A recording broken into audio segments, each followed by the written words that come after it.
రామ్ నారాయణ రామ్. విజ్ఞానం కలల ప్రాముఖ్యతను పూర్తిగా అర్థం చేసుకోలేకపోవచ్చు. శాస్త్రీయ దృష్టికోణంలో మీరు రోజంతా ఏమి ఆలోచిస్తారో, మీ మెదడులో ఏ విధమైన ఆలోచనలు ప్రవహిస్తాయో అవే మీ కలల రూపంలో మారుతాయి. మీ కలలు విశ్వశక్తుల వైపు మిమ్మల్ని మళ్లిస్తాయి. అవి మిమ్మల్ని హెచ్చరిస్తాయి మరియు భవిష్యత్తుకు సంబంధించిన కొన్ని సంకేతాలను కూడా అందిస్తాయి. అయితే ఇప్పటి వరకు శాస్త్రవేత్తలు ఆత్మను గుర్తించలేకపోయారు. ఆత్మ అంటే ఏమిటి? అది ఎక్కడి నుండి వస్తుంది? అది ఎక్కడికి వెళుతుంది? ఈ విషయాలపై ఇప్పటి వరకు ఎటువంటి స్పష్టమైన ఆధారాలు లభించలేదు. శాస్త్రవేత్తలు ఎన్నో ప్రయత్నాలు చేశారు ఏదైనా విధంగా ఆత్మ రహస్యాన్ని తెలుసుకోవడానికి, కానీ ఇప్పటి వరకు వారు విఫలమయ్యారు. ఆత్మను ఎవరైనా ఎలా పట్టుకోగలరు? ఎందుకంటే అది కూడా ఒక ధ్వని శక్తి, సౌండ్ ఎనర్జీ మాత్రమే. మీరు ధ్వని శక్తిని అనుభవించగలరు, వినగలరు, కానీ పట్టుకోలేరు. ధ్యానం కూడా ఒక ధ్వని శక్తే. మీరు ధ్యానాన్ని పట్టుకోగలరా? ధ్వని శక్తి మనలోనే ఉంది. ప్రతి మనిషి తన జీవితంలో ధ్యానాన్ని తప్పనిసరిగా ఆచరించాలి. ఎందుకంటే అది మనకు శ్రేయస్సును కలిగిస్తుంది. ధ్యానము ద్వారా మన మనస్సు, వివేకం మరియు అంతరాత్మను బలంగా చేసుకోవచ్చు.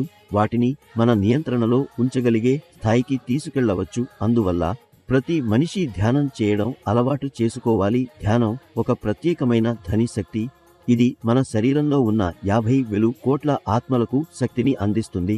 దీనివల్ల మన శరీరం బలపడుతుంది, జీవశక్తి పెరుగుతుంది, ఆలోచించే సామర్థ్యం మెరుగవుతుంది.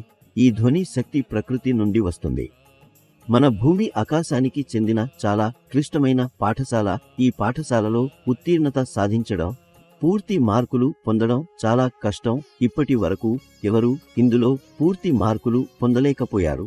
మనం ఇప్పటి వరకు వినిన అన్ని దేవుళ్ళు లేదా మత గురువుల్లో ఎవ్వరూ ఈ ఆకాశ పరీక్షను విజయవంతంగా తీయలేకపోయారు.